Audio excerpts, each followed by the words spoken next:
bahwa sekolah itu nggak ada tamatnya, gitu. Dan lulus dari kuliah itu artinya setelah itu ke dalam sekolah yang baru, di mana kita masuk ke belajar hidup dan belajar kerja.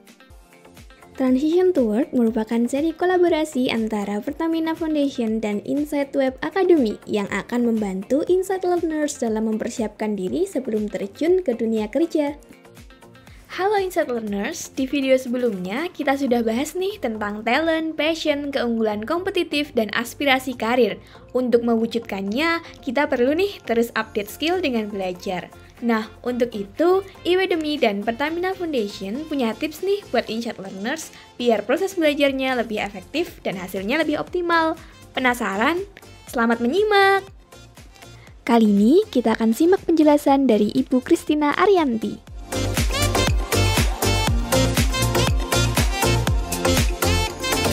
Kali ini Bu Yanti akan ditemani oleh Pak Julius Bulo dari Pertamina Foundation.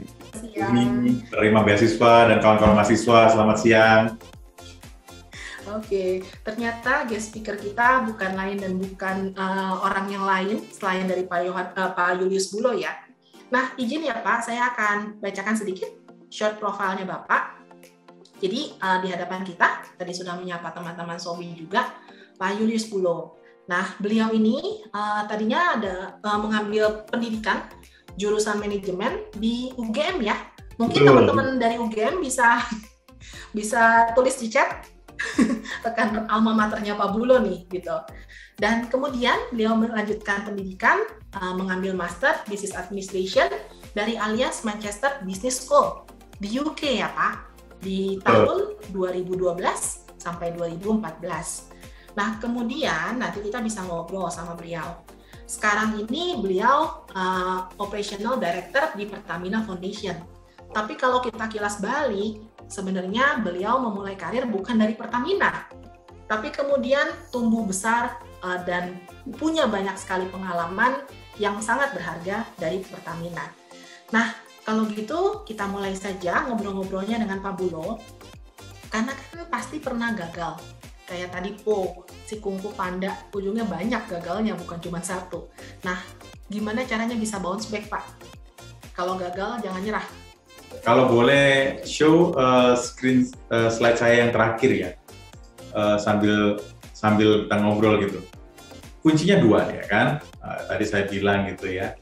Ini first mover luck, jadi kita karena membaca ada peluang, kita siapin lebih dulu gitu. Kemudian kita punya growth mindset. Ini diulang-ulang dari sesi pertama sampai terakhir nih. Saya ingat beberapa pembicaraan ngulang-ulang ini ya. Bahwa sekolah itu nggak ada tamatnya. Gitu. Dan lulus dari kuliah itu artinya setelah itu ke dalam sekolah yang baru, di mana kita masuk ke belajar hidup dan belajar kerja. Wah, ternyata belajar itu memang sepanjang hayat ya. Lalu gimana sih supaya proses belajar kita lebih optimal? Bersama Ibu Elvira Priscilia, kita cari tahu yuk.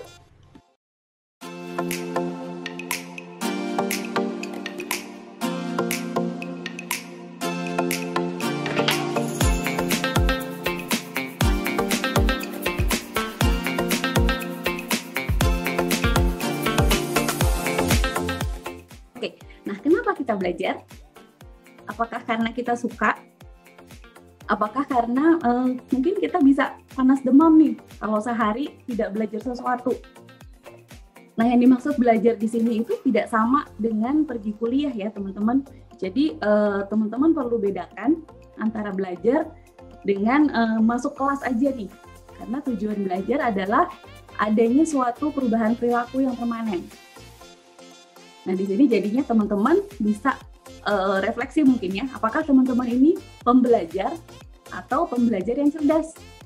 Itu nanti ada bedanya. Nah, menemukan why kita belajar itu adalah hal yang terpenting. Jadi kita paham goals kita dalam belajar itu apa. Setelah itu, kita juga jadi tahu nih metode kita yang paling tepat untuk belajar itu apa sih. Kemudian kita nggak bisa lupa juga bahwa di dalam belajar ada preferensi ya, preferensi atau ada ketertarikan yang sifatnya personal. Nah, ketiga hal ini harus diselaraskan supaya semakin mendorong why-nya kita di dalam belajar. Sebenarnya kalau belajar itu sendiri sudah cukup banyak nih teori yang mengatakan bahwa pembelajaran yang paling efektif itu adalah kalau formulanya 70, 20, dan 10 ya teman-teman.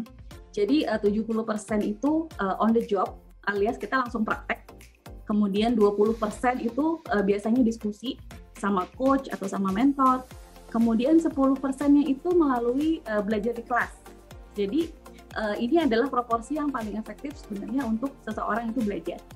Oke, ini juga ada satu teori atau konsep yang menarik tentang bagaimana perbedaan perilaku dari pembelajar. Jadi ada yang tipenya tipe partner, orang ini didorong oleh keinginan bersosialisasi nih oleh orang-orang lain. Ada juga yang namanya tipe ruler, di mana dia didorong oleh norms, oleh perilaku, oleh aturan. Nah, kemudian ada yang namanya entrepreneur, di mana dia didrive oleh get things done. Ada juga tipe thinker yang didrive oleh rasa ingin tahunya. Kemudian yang terakhir adalah tipe output, didrive oleh ide-idenya. Oke, sebenarnya di era digital ini kita bisa belajar dari mana aja ya teman-teman. Belajarnya juga bisa di mana aja, melalui platform apa aja. Kalau dulu mungkin kita ikut training, ikut seminar gitu ya, mesti datang ke kelasnya, mesti duduk, diem, mendengarkan kelasnya full dari pagi sampai sore gitu misalnya. Atau mesti pergi ke perpustakaan untuk belajar gitu. Nah kalau sekarang sebenarnya bisa dilakukan di mana aja, kapan aja. Kita bisa belajar sambil kita nyetir, atau sambil kita commute di bis atau di kereta, kita bisa dengerin podcast gitu ya. Bisa juga sambil masak di rumah, atau nggak harus duduk full sepanjang hari di depan di meja gitu ya. Kadang juga kita bisa sambil rebahan belajarnya. Perlu mempertimbangkan juga unsur personal. Jadi kita perlu mempertimbangkan faktor pribadinya dari si pembelajar itu sendiri, kebutuhannya dia seperti apa. Nggak bisa lagi kita samaratain nih. Ada yang memang cepat belajar di satu bidang, ada yang memang butuh waktu lebih lama di bidang itu, tapi nantinya dia akan bisa menguasai lebih mendalam. Nah ini juga dibahas nih di dalam psikologi mengenai adult learning. Jadi kalau adult learner itu adalah orang yang rasa ingin tahunya kuat ya, jadi dia senang men-challenge dirinya sendiri. Dia selalu berusaha cari ide-ide baru, kemudian juga explore beragam pengalaman, dan nggak perlu disuruh-suruh. Dia memang belajar karena dia senang. Nah, kita perlu bikin smart goals nih, teman-teman. Untuk jadi smart learner, kita perlu yang namanya smart goals. Saya yakin teman-teman juga udah pada tahu nih, smart itu seperti apa singkatannya. Nah, jadi S-nya itu untuk spesifik ya, teman-teman. Kemudian M itu adalah measurable, A-nya achievable, R-nya realistic, dan T-nya adalah time bound. Jadi, di spesifik, kalau misalnya kita mau melakukan sesuatu, belajar gitu lah ya, kita harus punya satu tujuan yang detail. Karena kalau kita bisa merumuskan dengan detail, peluangnya jadi lebih besar untuk tercapai. Nah, gimana caranya bikin tujuan yang detail? Kita bisa pakai framework-nya 5W. Si who, what, where, when, dan why. Gitu ya. Jadi, teman-teman bisa rumuskan itu di dalam menentukan tujuan yang spesifik. Nah, kemudian yang kedua adalah terukur, measurable. Jadi kita harus punya kriterianya nih untuk mengukur progresnya kita. Karena kalau nggak ada kriteria, jadinya nggak kelihatan kemajuan kita, progres kita seperti apa, dan apakah kita memang ada di track yang tepat untuk mencapai tujuan itu. Berikutnya adalah achievable. Nah, kita menetapkan tujuan juga mesti bisa dicapai ya. Jadi akan membantu kita merumuskan cara untuk mencapai tujuan itu dan bekerja ke arah sana. Kalau untuk yang realistis, apakah memang tujuan yang kita tetapkan itu bisa tercapai dengan sumber daya kita, dengan waktu yang tersedia? Nah, kalau misalnya kemungkinan besarnya itu bisa dicapai, berarti dia realistis. Nah, yang terakhir adalah time bound atau tepat waktu. Jadi ada baiknya goals kita itu punya waktu, kapan mulainya, kapan selesainya. Karena kalau nggak dibatasin waktu, jadi nggak ada sense of urgency gitu ya teman-teman. Jadi motivasi kita juga jadi berkurang. Nah, kita perlu tanya nih sama diri kita sendiri, kapan kita harus mencapai tujuan yang kita tetapkan itu. Oke, nah dari sudah menentukan SMART goals, kemudian kita bisa mulai milih device apa yang paling support diri kita. Mana nih yang akan bisa membawa kita mencapai SMART goals kita. Nah, misalnya kita merasa pakai HP lebih mudah nih buat saya untuk bisa dengerin podcast. Atau kalau kita pakai tablet, mungkin itu lebih mudah buat kita untuk nonton YouTube. Nah, jadi dari SMART goal tadi yang sudah kita buat, kita turun nih ke device. Device apa yang bisa support kita untuk kita mencapai goals kita tadi. Itu kita sendiri yang pilih. Kemudian yang berikutnya juga ini ya, untuk apa? Media learning-nya itu sendiri. Di Learning 5.0 kan sebenarnya gampang banget nih buat teman-teman mengakses informasi. Pilihannya sangat beragam. Tapi sebenarnya itu juga challenge ya, tantangan juga gimana teman-teman membuat prioritas, kemudian memilih prioritasnya itu. Sumber belajar mana nih yang sebenarnya tepat untuk goals-nya teman-teman. Lalu apa gunanya belajar bagi karir kita? Kita bicara bagaimana sih caranya bikin career plan. Ujungnya sebenarnya sama aja kok sama bikin strategi. Kita kan tahu dulu ya situasi saat ini seperti apa. Misalnya gampangnya teman-teman kan di masanya belajar nyetir mobil nih gitu ya. Pertama misalnya kita tahu bahwa kita perlu belajar nyetir mobil sebagai tujuan pengembangan kita. Targetnya jelas, bisa nyetir mobil. Kemudian kita merancang nih career plan ya ceritanya ya, proses yang kita perlu lakukan. Saya mungkin tipe yang punya SIM dulu deh, baru berani nyetir. Ada teman-teman yang mungkin berbeda. Ada teman-teman yang coba-coba dulu nyetirnya. Nah, itu kan berarti ketika kita membuat career plan, kita harus tahu sebenarnya kita itu tipe yang seperti apa. Kita tahu apa yang diperlukan oleh lingkungan. Karena kan pasti kita tahu dong, buat nyetir di jalanan harus punya SIM gitu. Nah, tapi tiap orang akan punya cara yang berbeda. Kemudian kita juga mencoba menyusun kira-kira gimana caranya supaya saya berani ya. Mungkin ada orang-orang yang berani nyetir mobilnya kalau weekend pas lagi sepi, biar nggak terlalu banyak orang. Atau ada yang takut macet, berarti supaya nggak banyak-banyak ngerem, nyobanya pas weekend gitu ya. Nah, kemudian tiap orang juga nanti punya cara berbeda. Misalnya, ada yang perlu informasi dulu. Kemarin kan Mbak Fira menggambarkan ya, bahwa tiap orang punya cara belajar yang berbeda. Misalnya ada tipe yang maunya nyari informasi dulu nih, jadi Google dulu, gimana sih cara nyetir. Kemudian mungkin ada yang pengen tahu, apa sih bagian-bagian mobil, supaya kalau nanti ditunjukin saya tahu gitu.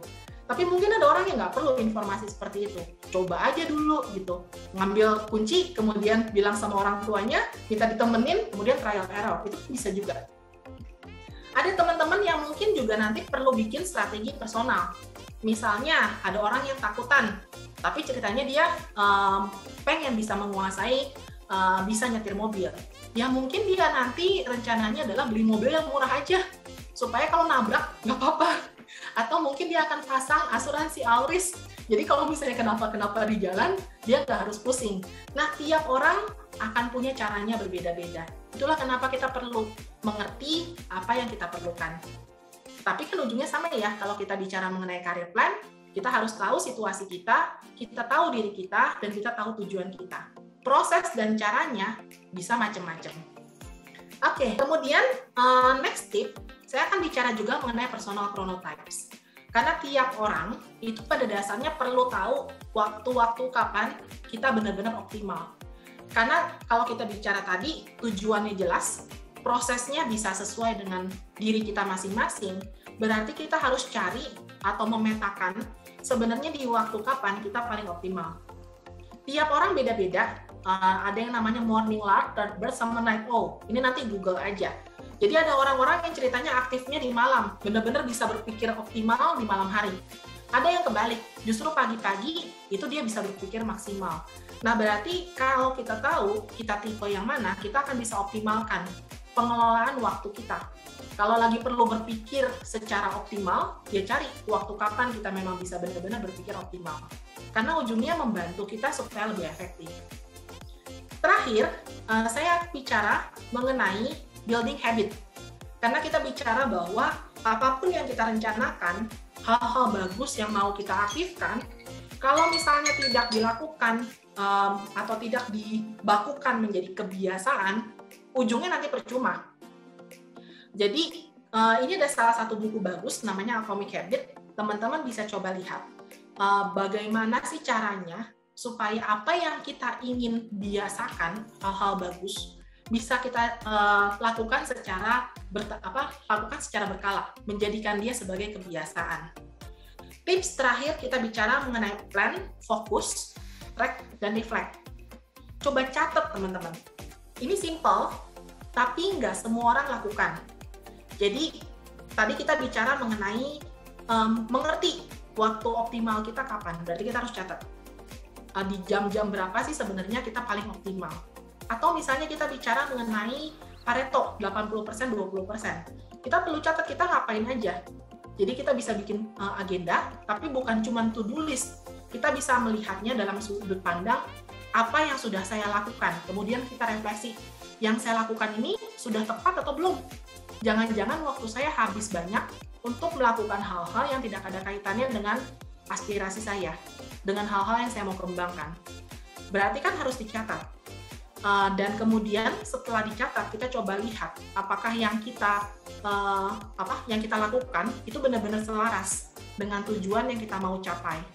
Dan kemudian kita ubah. Kita tadi udah belajar S, R, dan S ya. Stop, revise, dan start. Harus berani, kalau memang nggak selaras, ya kita potong, kita stop. Atau justru karena kita tahu yang kita perlu belum kita mulai, ya kita start.